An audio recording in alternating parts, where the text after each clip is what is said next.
Владата на Република Македонија по претрпените штети од невремето од обилните врнежи кои зафатија повеќе подрачја во Македонија, меѓу кои беше и општината Чешиново Облешево, најави 100% обештетување за домакинствата и земјоделците кои претрпеле штети од невремето.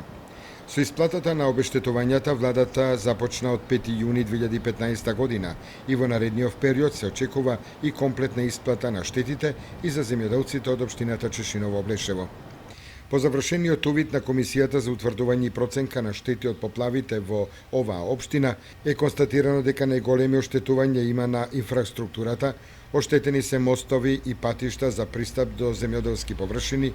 локални патишта и банкини, а по доставените пријави на штети на земјоделското земјиште опфатена е површина од околу 30 хектари, од кои 12 хектари засејани со пченица, 16 со јачмен и околу 2 хектари со луцарка.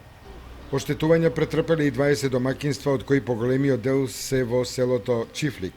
Вкупната штета од поплавите, предизвикана на територијата на општината Чешиново Облешево, изразена во денар, изнесува 20 милиони и 681 илјада денара.